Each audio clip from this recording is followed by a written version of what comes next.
Local crime branch ने पुरहुजुम जगहों पर खवातीन के गले से सोने के जेवरात छीनने वाले गिरोह का पर्दाफाश किया है।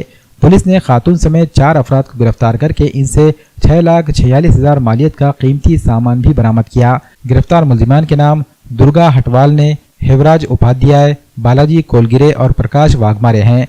ये मुलजिमान बस स्टैंड से रेलवे स्टेशन और शहर के दीगर पुरहुजुम मकामात पर खवातीन के गले से हार, सोने की चेन, मंगलसूत्र चोरी करते थे। तहकीकात के दौरान पता चला है कि इस गैंग ने जिले में चोरी की तकरीबन 14 वारदातें अंजाम दी हैं। जिला एसपी श्री कृष्ण कोकाटे ने बताया कि मुलजिम देगलूर तालुके का रहने वाला है और इसका ताल्लुक रियासत कर्नाटक की एक गैंग से है।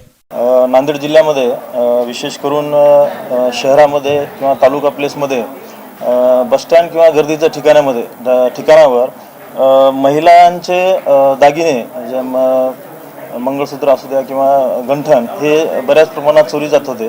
तर त्या असे बरेच गुन्हे नांदेड जिल्ह्यामध्ये दाखल आहेत। तर त्या अनुषंगाने माननीय एसपी साहेबांनी स्थानिक गुन्हे शाखेला सदर घटने म्हणजे गुन्ह्यांचा उलगडा करण्याबद्दल आदेश दिले होते। तर त्याप्रमाणे एलसीबीची एक टीम तयार करून सदर गुन्ह्याच्या ह्या मोडसचे जे आरोपी आहेत त्यांच्या शोधाबाबत त्यांना आदेश करण्यात आले होते आणि त्याप्रमाणे यांनी बऱ्याच अशा गर्दीच्या ठिकाणी किंवा बस स्टँडला व्हिजिट करून त्या ठिकाणची बरीच माहिती घेतली आणि त्यानंतर आम्हाला एक लेडीज ज्यांचे नाव आहे दुर्गा हतावणे, हे 28 वर्षाचे आहे, हे राहणार देगलूरचे आहेत आणि त्यांचे इतर जे त्यांचे मामा आहे हिवराज उपाध्याय आणि इतर त्यांचे 2 साथीदार आहेत हे आम्हाला नांदेड बसस्टँडला मिळाले। आम्ही त्यांना ताब्यात घेऊन चौकशी केली असता तर त्यांनी अशा मोडसचे बरेच गुन्हे केल्याचे निष्पन्न झाले।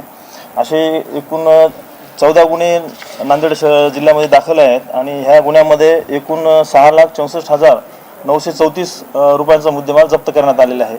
एकूण 14 गुन्हे आहेत आणि ह्याच्यामध्ये सोबत इतर कोणी आरोपी आहेत का आणि इतर गुन्हे अजून त्यांनी केलेले आहेत का त्याबद्दल तपास चालू आहे।